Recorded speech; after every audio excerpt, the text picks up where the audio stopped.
everybody, welcome back to my channel. I'm Nayeli. So, I was planning to do this video later today and after I get ready, you know, put on makeup, all that stuff.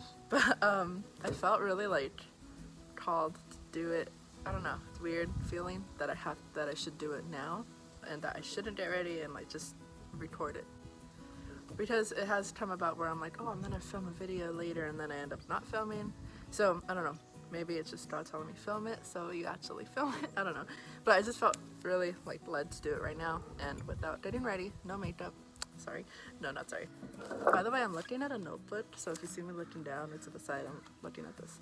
Let's just do it, you know. So today I'm gonna be sharing ways to get closer to God during this time. Okay, so ways to get closer to God.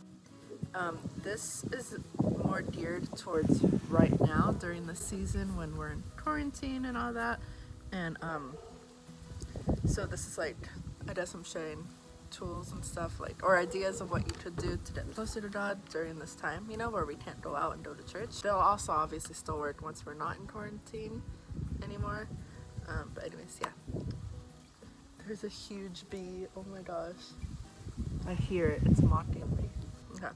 So before I get started, I want to say that I'm going to be sharing stuff, but it does not by any means mean like I'm perfect and like, oh, when I commit something, I stay perfect every, you know, like I get off track so many times. Like I've been wanting to start reading my Bible like more in depth, and I barely started like super recently, and so I'm just sharing ways that I've done before, or even ways that I want to try, like that I haven't done yet but I'm going to do, and I've done one of these. I'm in progress of doing right now. I've pretty much done everything on this before, but I mean, like I said, I'm not perfect in being consistent, so like it's okay if you fall off track or anything.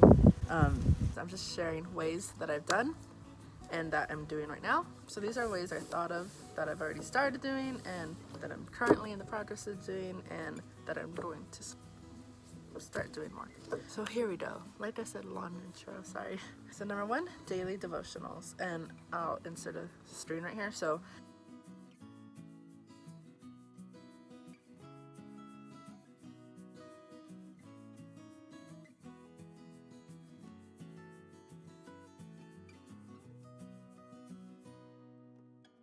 this one is called I Am Blessed, and I got it at Mission Carmel, and it's more geared, I think, towards women, ladies, you know. So I think there might be another one more geared towards men, but anyways, it's super beautiful. So it starts off, you know, the date, and then the title of today's devotion, and then a quote from someone, and then the reading, and then a Bible verse, and then a small prayer to finish it off with. So it's really cute. And there's also another one that I have called Jesus Calling by Sarah Young, and it's also really cute.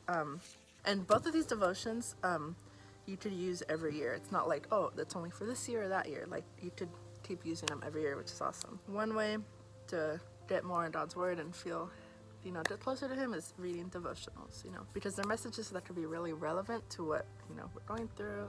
They're just really motivational, you know, a good way to start off the day. Next is another daily reading thing. It's called Our Daily Bread, and it has, and also kind of like a devotional, I guess, but it also has like, if you want to read the Bible in a year, it has like, okay, what to read today if you want to read the Bible in a year. So like, it's pretty awesome. There's an app, and there's also little booklets. I got this in front of my church, like on a little table.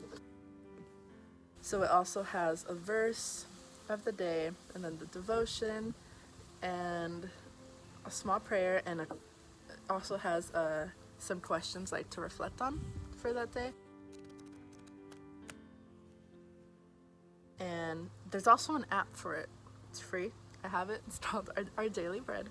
So yeah. So next, live mass. So there's a lot of live masses going on like every day. I'm sure if you just Google live masses, like there's different ones. Personally, I watched the one from my home parish, Immaculate Heart of Mary. So obviously, you know, try to watch it at least on Sunday, which is the day we would normally go to mass. And what my family and I do, we watch it together. we still stand up and sit down and kneel the same times we would normally if we were at church, you know. So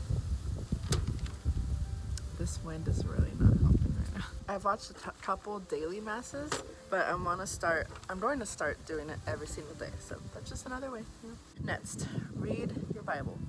And wow, okay.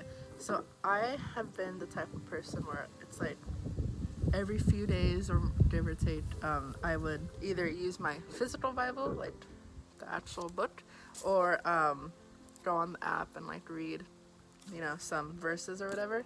But it was never really like deep, like studying or like deep reading. I was just like, okay, I'll read a few verses and that's it of the day. Barely today, this morning actually. Okay, I have a journal like dedicated just for like faith stuff, you know, like Bible notes or mass notes. So today I'm like, okay, I felt really motivated today to do it. I'm like so glad I did because it was like really awesome. I'm like, wow, how have I not been like studying and like just reading deeply the Bible, you know? So I read, hello Mr. Bird, because that scared me. It sounded so loud, that bird. Oh, you can't see it, but there's a bird. It's so cute. So anyways, I read all of, I don't know if it's pronounced Joel or Joel. My brother made fun of me because I said Joel, so maybe it's Joel. I read all the chapters of Joel, and I read some of Mark, and I read all of John chapter 1. So, and I like really like reread some of it. It was like, and I wrote like a lot. So yeah, it's really awesome reading the Bible and like seeing stuff. And there's also a lot of messages in it relevant to today, which is super cool.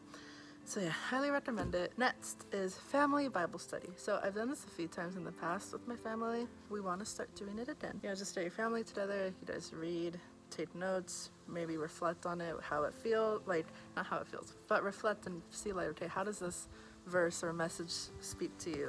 What sticks out, you know? Next, pray the rosary. So this is a really, there's a saying, to Jesus through Mary. Something I want to like mention really quick, there's a lot of I don't know if this is the right word, misconception, or a lot of people think we, like Catholics, worship Mary, but we don't worship her. We don't worship saints or Mary, we're acknowledging them. Like, for example, Mary, we're acknowledging her, like she carried Jesus, you know, so we're acknowledging her.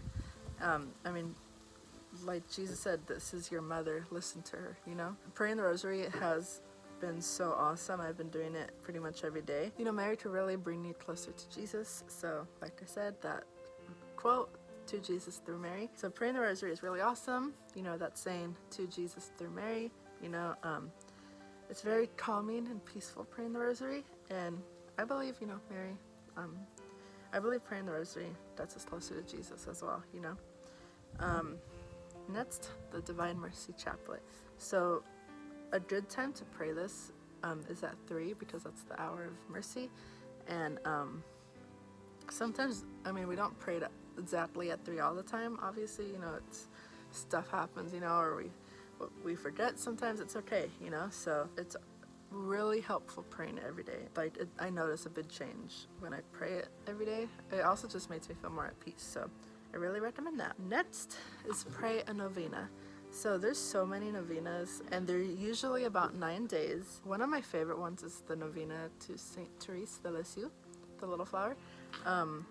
It's so beautiful. I first heard about Saint Therese at youth group. I heard about the novena and how sometimes she, at the end of the novena, she sends roses or flowers or signs of a flower or something, meaning like she heard your prayer and she's taking it to Jesus, you know, so, which is so beautiful and awesome and fun. I've done it 2 or 3 times now. I think twice, maybe 3 times. I think I've done it 2 or 3 times now, and I've gotten a rose each time, and it was like,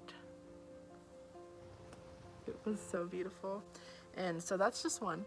And there's a lot of novenas. I've done one to St. Joseph, and there's so many that I probably don't even know of yet. If you go on EWTN, the website, I'm sure there's a list of different novenas, or just Google Catholic novenas, you know. Those are really helpful in like getting closer to God, you know. Also, a novena I'm doing right now is for, I believe it's St. Joseph's Holy Cloak novena, and I'm doing that right now, and yeah, it's really awesome. highly recommend novenas. So next is consecration to Joseph and Mary.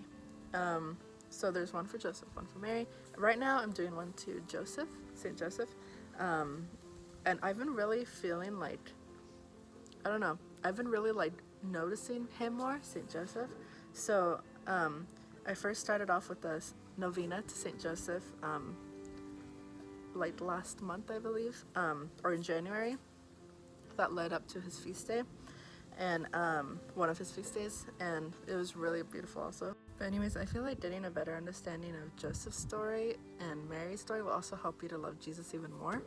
So it has definitely been helping me learning, because I've already learned quite a bit about Mary. I still haven't done the consecration to her yet, but I will be doing that after this one to Joseph. But anyways, I've learned about her already a lot, and also I'm starting to learn more about Joseph, and it's really been helping me to like actually see Jesus like more and like love him more. So like that's really helpful during the consecrations. Next is listen to worship music. Something that I do, or that I like doing sometimes, is when I listen to worship music, like put it on outside, because being in nature just like really helps me like chill. Like chill out and like just feel relaxed. So worship music really helps. So if you need some awesome worship songs, I'll leave a list in the description box below. But yeah, there's a lot of awesome worship songs. They're not just all sad, which I used to think they were, but there's a lot of awesome pump up ones too. So I'll leave those in the box below. Next, this is kind of the last one, but anyways, not too long ago, I saw something that said, don't just speak your faith, but live it. So that leads to this one, doing spiritual works of mercy, spiritual acts of mercy. So I've been trying to, help more and be more patient, also, which can be tough at times. And also, trying to help my family more, like whether it be for breakfast or lunch, or, with meals, or not just talking about it or speaking about it, but actually living it. I'm personally still working on, but this is what I, heard. Don't just speak your faith, live it. So that's really been sticking with me. So I hope this video was helpful to whoever didn't really know where to start or what you could do to be able to get closer to God during this time where we have to be home. I'll be doing more faith-related videos in the future, in the near future and far future. Some more like maybe how to pray the rosary, how to pray the chaplet, how-tos also for prayers and all that stuff. So I'll be going more in depth into some of the stuff I said. So yeah, I hope you guys enjoyed this video. But don't forget to give it a like if you enjoyed it, and subscribe to stay tuned for more videos. I have some fun ones coming up, so yeah, I hope stay tuned for that. So subscribe if you want to get notified when I post another video. I pray you guys have a very blessed and beautiful week. And in case I don't see you, good afternoon, good evening, good night. God bless. If you know what movie I just referenced by saying that, high five, virtual high five.